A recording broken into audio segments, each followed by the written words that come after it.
रितेश नाम का एक आदमी रहता था। वो अपने माता पिता के साथ रहता था। उसके पास व्यापार करने के पैसे तो थे, पर उसे पता नहीं चल रहा था कि कौन सा व्यापार शुरू करे। इसीलिए वो इस विषय में फैसला लेने के लिए अपने पिता के साथ चर्चा करता है। पिताजी, मुझे पता नहीं चल रहा है कि आपके दिए हुए पैसों से मैं कौन सा व्यापार शुरू करूं। अरे, उसमें क्या है, पकौड़ी का व्यापार शुरू करते हैं। पकौड़ी का व्यापार? हाँ बेटा, हमारे गांव में जलेबियों का, समोसे का, अचार का, पापड़ का ऐसे बहुत व्यापार है। तो तुम्हें कुछ अलग व्यापार करना होगा। गांव में जो व्यापार नहीं है, अगर तुम करोगे तो अच्छा लाभ पाने का मौका होगा। सिर्फ सादा पकौड़ी कौन खरीदेगा पिताजी? इसीलिए हम सिर्फ सादा पकौड़ी नहीं बनाएंगे। तो फिर हम सादा पकौड़ी में साथ साथ चिकन पकौड़ी, फिश पकौड़ी, मिर्ची पकौड़ी, आलू पकौड़ी, प्याज के पकौड़ी, अंडे के पकौड़ी जैसे अलग अलग तरह के पकौड़ी बनाएंगे। ऐसे हमारा व्यापार को बहुत लाभ मिलेगा।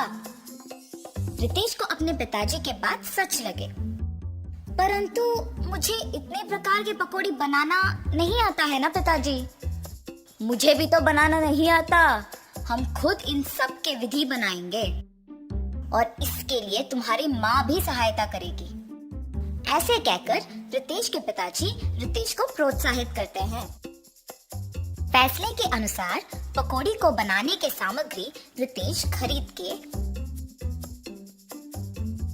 रसोई घर में इकट्ठा कर रहा होता है कि उसके पिताजी पके हुए अंडों को 2 हिस्सों में काट रहे होते हैं और रितेश की माँ पकौड़ी के लिए बेसन का मिश्रण तैयार कर रही होती है। बनाए हुए मिश्रण को 6 अलग अलग बर्तन में बराबरी से रितेश की माँ डालती है। रितेश के पिताजी पहले बर्तन में कटे हुए अंडे, दूसरे बर्तन में कटे हुए प्याज, तीसरे बर्तन में कटे हुए मिर्ची, चौथे बर्तन में कटे हुए आलू, 5वें बर्तन में कटे हुए केले और छठी बर्तन में कटे हुए चिकन के पीसेस डालते हैं और फिर एक एक करके उन सारे अलग तरह के पकौड़ी को तेल में तलते हैं। रितेश जब पकौड़ी का स्वाद देखता है तो उसको बहुत स्वादिष्ट लगता है। फिर वो अपने पिताजी के बातों को सच मानकर पकौड़ी के व्यापार को दृढ़ निश्चय से शुरू करता है। ऐसे शुरू हुआ था रितेश की जीत की कहानी। 15 साल बाद वही पकौड़ी का व्यापार रितेश को सिर्फ अमीर ही नहीं बल्कि बहुत घमंड और कठोर बना देता है।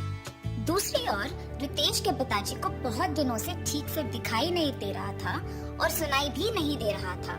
इसीलिए वो रितेश को चिकित्सा करवाने के लिए पूछने की प्रयत्न करते हैं, पर रितेश कभी उनको समय ही नहीं देता था।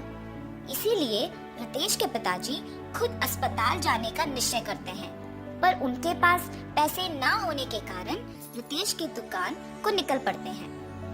अरे रितेश बेटा, कुछ दिनों से न कुछ ठीक से दिखाई दे रहा है, न कुछ सुनाई दे रहा है।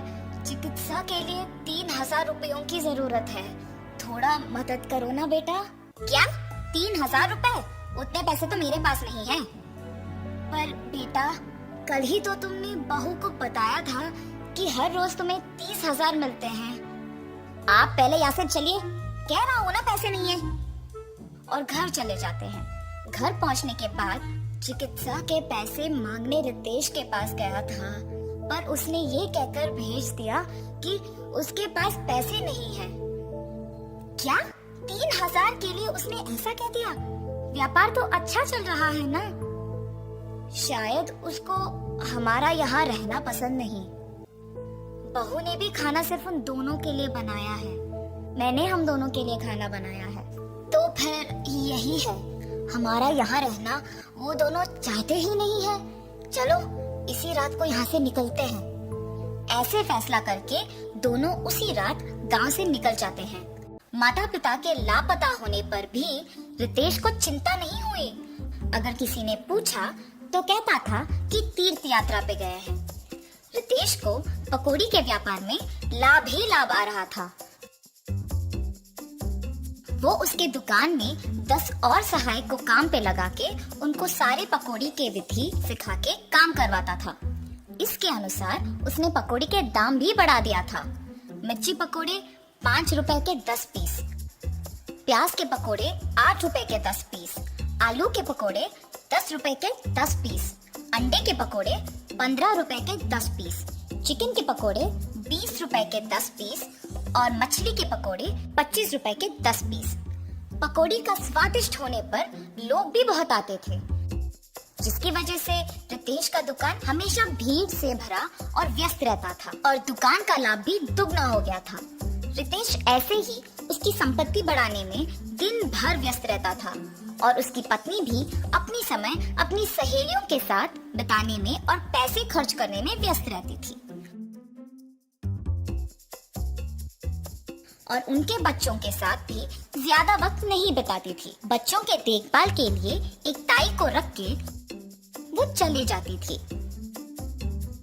रितेश व्यापार और संपत्ति के मोह में पड़कर दोस्तों के साथ वक्त गुजारता था और उसकी पत्नी उसके सहेलियों के साथ वक्त गुजारती थी।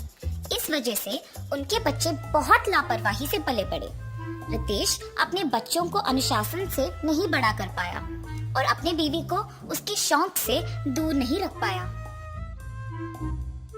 अब रितेश के साथ प्यार से 2 बातें करने के लिए भी कोई नहीं था। उस समय में उसको उसके माता पिता की बहुत याद आती है। मैं कितना मूर्ख हूँ, प्यार से देखभाल करने वाली माँ और जिस व्यापार को इतने जिम्मेदारी से देखभाल कर रहा हूँ, उसका मार्गदर्शन करने वाले पिताजी को मैंने अनादर किया है। न जाने वो कहाँ हैं, क्या कर रहे होंगे। मैं तुरंत उनको ढूंढ के घर वापस लेके आता हूँ।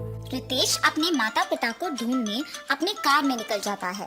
गांव में ढूंढते ढूंढते उसको अपने माता पिता गंदे फटे हुए कपड़ों में नजर आते हैं।